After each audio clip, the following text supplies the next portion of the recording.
नमस्कार मंडळी, सीताराम. मकर संक्रांती जवळ येत आहे, तर त्याच्यासाठी आता सगळी तयारी करायलाच पाहिजे. सगळ्यात आधी बाजरीचे कडकडीत भाकरी तयार करून घेऊ. म्हणजे आमच्या साईडचे सगळे जे काही आहेत ना, असे कडक रोटी करूनच त्या दिवशी साजरा करून घेतो. आजकाल बाहेर पण फार मिळतात, पण घरात केलेले चव आणि टेस्ट काय असते ना, ते वेगळीच असते. तर चला भाकरीची तयारी करूया. मी कालच सगळे बाजरी दळून घेऊन आले. त्याच्यामध्ये तांदूळ, ज्वारी, धने, थोडीशी उडीद, हळकुंड असले तर घाला, नाही तर चालेल. सगळे मिक्स करून दळून घेऊन यायचा. मी हे सगळे आधीच तयारी करून घेतलेले. बाजरीचं पीठ घेऊन त्याच्यामध्ये अशा प्रकारे गोलाकार करून त्याच्यामध्ये गरम पाणी घालून मीठ आणि हळद घालून घट्ट मळून घ्यायचा. तळताना आपण हळकुंड घातले तर ह्याच्यामध्ये हळद घालायची गरज नाही.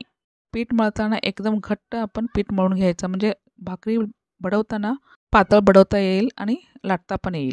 जर आपण जास्त करून घ्यायचं असेल तर थोडीच पीठ मळून घ्यायचं. जास्त मळून घेतले की एकदम मऊशीर होते आपली पीठ.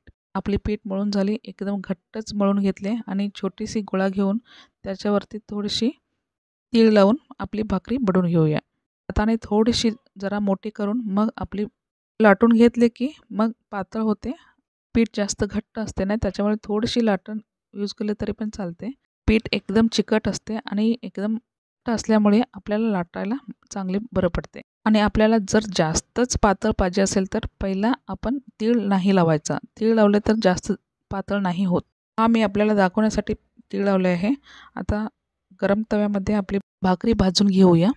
पाणी लावून थोडीशी इकडं तिकडं उलटं करून, म्हणजे आपली कडक होण्याचे कारण म्हणजे जे आपलं भाकरी फुगतो ना, ते फुगू द्यायचं नाही. फक्त आपल्या कापडाच्या मदतीनं त्याला फक्त प्रेस करायचं, दाबत राहायचं, म्हणजे आपली भाकरी फुगत नाही आणि कडक पण होतात.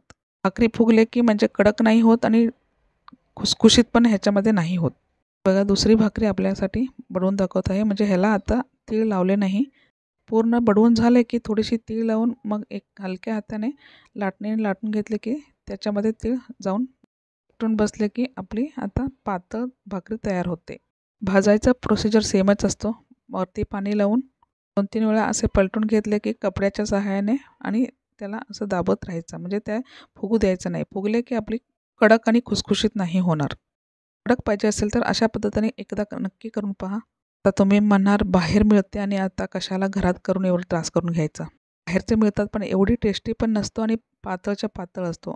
पातळ आणि कडक असल्यामुळे तोंडात तर टोचतातच आणि आपली पोट पण नाही भरत. तेवढ्याच पिठामध्ये आपली 10 काय 11 भाकरी तयार झाले, एकदम कडक, खुसखुशीत आणि तोंडात घातले की विरघळणारे. व्हिडिओ आवडला तर नक्की कमेंट करून सांगा आणि लाईक आणि सबस्क्राईब करायला पण विसरू नका. तर आमच्याकडे तर संक्रांतीचा पूर्ण तयारी सुरू झाला. तुमच्याकडे कसे काय करता नक्की सांगा. मालिदीचा रेसिपी पण लवकरच आपल्याला मिळेल. अशा प्रकारे रेसिपी पण लवकरच आपल्याला मिळेल.